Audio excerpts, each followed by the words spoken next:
En esta ocasión voy a intentar explicar un poco sobre el método de componentes rectangulares.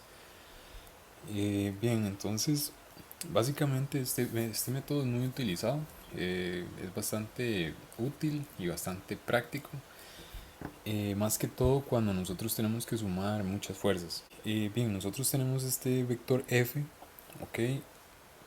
Nosotros podríamos descomponer sobre esos ejes que actúan ahí, x, y. Entonces, para eso, nosotros vamos a trazar pues nuestras componentes. En este caso, esta sería la componente FY,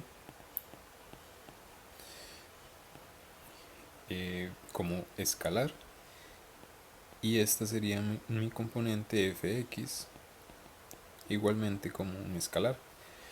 Ahora bien, nosotros podríamos representar las paralelas de esas componentes. Eso quedaría de la siguiente forma. Esta sería igualmente FY, y la paralela a fx sería esta otra de acá. Entonces ahí tendríamos pues esas componentes. Para que quede un poquillo más claro, ok, esas son las componentes fx, y de color verde estarían las componentes fy. Acá nosotros queremos determinar esas componentes rectangulares fx y fy. Nosotros también podríamos tener, como esto es un vector y tiene cierta pendiente, nosotros podemos decir que esto es A, esto es B y por ahí está C. Nosotros sabemos que este ángulo también va a ser alfa. Nosotros sabemos que esos dos ángulos son iguales porque están o tienen la misma pendiente, por semejanza de triángulos, ¿verdad? Y también podemos determinar esas componentes por trigonometría, ya que se forma un triángulo rectángulo en este caso. Ahora bien, si nosotros dibujamos esos triángulos que se forman ahí, nosotros tendríamos ese triángulo pequeño que sería, aquí estaría B, aquí estaría A y aquí estaría C, y claramente aquí estaría ese ángulo alfa. Si nosotros hacemos el otro triángulo, que es un poco más grande, que ese va a ser un triángulo de fuerzas, aquí nosotros vamos a tener a FY, vamos a tener a FX, y vamos a tener la magnitud de F, ¿ok? Y claramente ahí vamos a tener al mismo ángulo, alfa. Bien, aquí nosotros tenemos este ángulo de 90, ¿verdad? Entonces tenemos un triángulo rectángulo. Nosotros podemos aplicar trigonometría o semejanza de triángulos. Cualquiera de los dos métodos es válido. Dependiendo, nosotros vamos a utilizar uno u otro, ¿verdad? Dependiendo de los datos que nosotros tengamos pues, en un problema dado.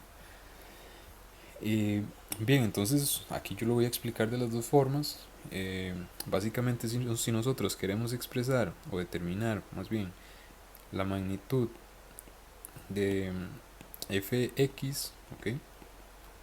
Nosotros podremos, por trigonometría, nosotros tendríamos que sería la magnitud de f por el coseno de ese ángulo, ¿ok? Ahora, si nosotros lo hacemos por semejanza de triángulos, nosotros tendríamos lo siguiente. Nosotros tendríamos que es el coseno de ese ángulo, eso vendría siendo b sobre c, ¿verdad? Que eso básicamente es el adyacente sobre la hipotenusa, y eso multiplicado por la magnitud de f, ¿ok?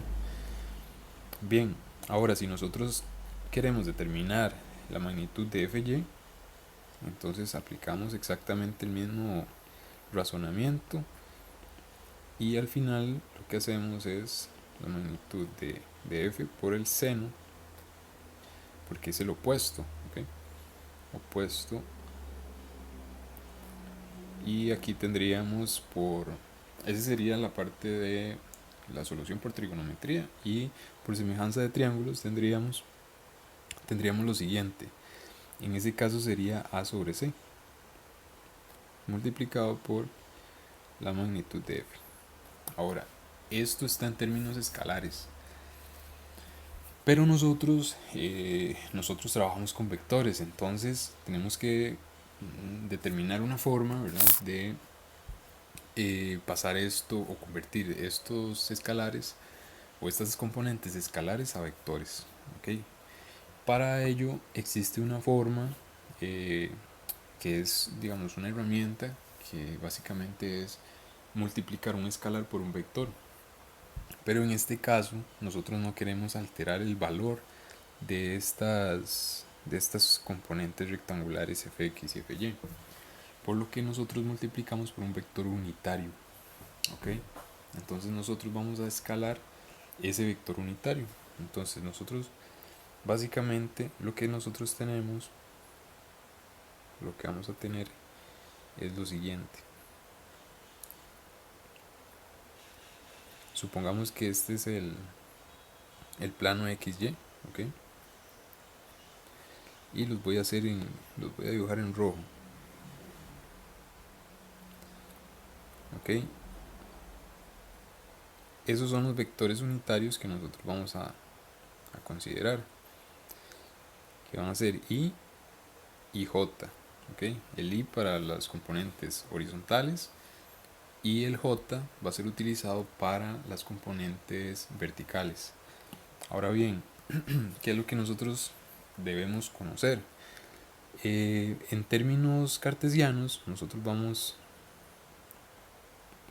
a definir ahí a ese vector unitario I como 1,0, ¿ok? Y al vector J, ¿ok?, vamos a definirlo como 0,1.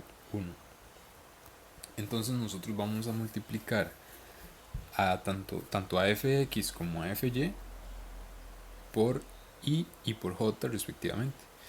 Entonces, si nosotros hacemos eso, básicamente nosotros tendríamos fx multiplicado por I, que esto al final termina siendo fx por 1,0, y esto nosotros sabemos que sería fx 0, ¿okay? Y lo mismo pues quedaría para fy, ¿verdad?, que básicamente es fy por 0,1, y eso básicamente sería la magnitud de fy, perdón, aquí sería 0, aquí sería 0,fy. Entonces nosotros con eso podemos expresar al vector f como fx, ¿okay?, más fy, ya en términos vectoriales. Y eso es una suma porque si ustedes recuerdan el método del paralelogramo, nosotros cuando teníamos vectores que estaban punta con cola, ¿okay?, esta era la punta del vector, y si nosotros teníamos un vector punta con cola, como está acá, esos vectores se sumaban y básicamente se hacía esto, ¿okay? Entonces en este caso este es el vector f, este es fx, este es fy. Entonces pues el vector resultante en este caso sería el vector f, por lo tanto se puede expresar como una suma vectorial.